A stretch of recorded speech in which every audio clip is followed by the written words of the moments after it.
Hello, this is Amy Zawi with the Jerusalem Connection Red Alert Report for July 14. Today I report on the events of July 11th, a No Fear, Stop Antisemitism and Jew Hate rally in D.C. on the Mall, featuring Eli Wessel's son, Elijah Wessel, the organizer and MC. Today marks 1 week from Tisha B'Av, the darkest day on the Jewish calendar. The sages teach that it was our own hatred for each other that caused the destruction of the first and second temples. And in the weeks leading up to this rally, it was this fear that dominated my field of vision, the fear that our community was divided beyond repair. That fear is our enemy's dream. But looking out at all of you today, it becomes clear that instead of dividing us, the enemies of the Jewish people, whether from the right or the left, at home or abroad, they have instead united us. Here we stand, a coalition of Jews and our allies from all backgrounds, all political beliefs, and all religious affiliations who have come together to stand up against anti-Semitism. Meghan McCain also provided a rousing and inspirational speech offering unending solidarity with Israel and the Jews. Rabbi Shlomo Noginsky of Boston, stabbed 8 times last week protecting his youth in his congregation, also spoke. שהוא ניסה לדקור אותי, הוא הצליח רק 8 פעמים. ניצלתי ממוות בטוח. ילדי הקהילה ניצלו, ול-12 ילדיי נשאר אבא. Thank God, the terrorists succeeded only 8 times out of their hundreds attempts to stab me. I was saved. I am alive. My 12 children didn't lose a father.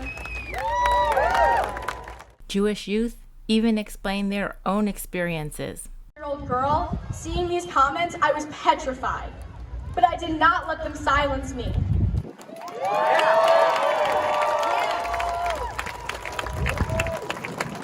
I doubled my efforts and grew in my resolve. After the rally, these threats and promises were kept. I was attacked, along with my friends and siblings. They burned our flags, attacked our cars in the center of the town. They surrounded us for one reason and one reason only, and that was because we proudly waved our Israeli flag.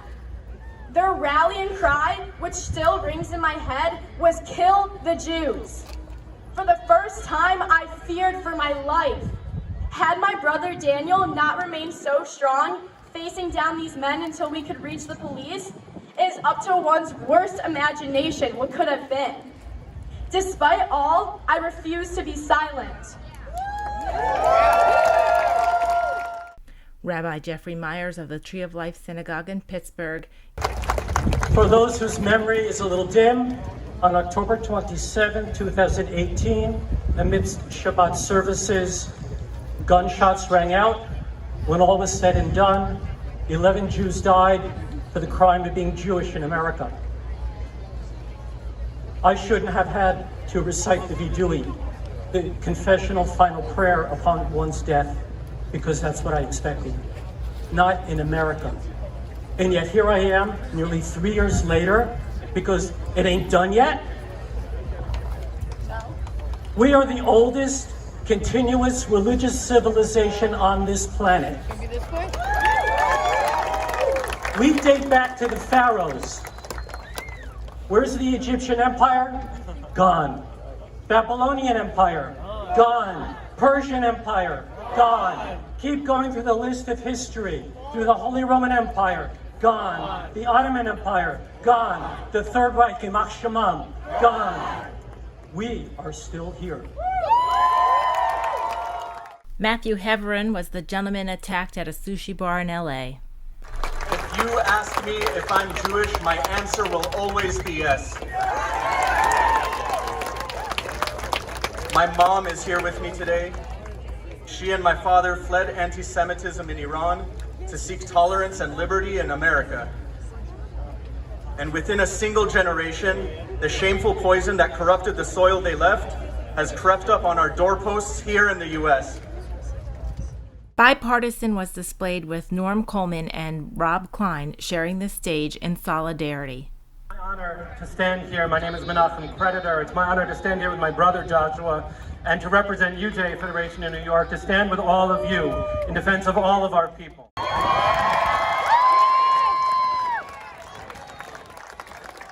And if there's one message that I want to leave with you today, it's this: do not concede. Do not concede.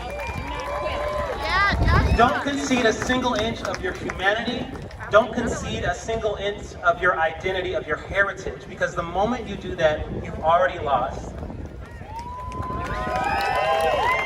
I stand on the shoulders of the great civil rights leaders like Martin Luther King, Bayard Rustin, Rosa Parks, Hank Aaron, Count Basie, Arthur Ashe, A. Philip Randolph, who unequivocally stood with Israel and the Jewish people. As a matter of fact, Bayard Rustin founded an organization called Black Americans Supporting Israel Committee. I stand on his shoulders today as I speak to you and say that I stand with you. We at IPSI stand with you. You have non-Jewish allies here who stand with you unequivocally, and I want to encourage you to say, do not concede. Do not concede. A representative from Israel even joined us. It's okay to criticize us, but nothing that we do can ever be an excuse for attacks against Jewish people anywhere in the world.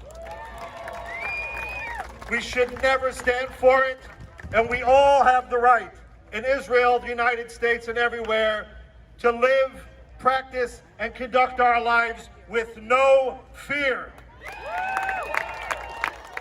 And the inspiring story of a change of heart. And I would maybe still be there had it not been for an invitation to a Shabbat dinner.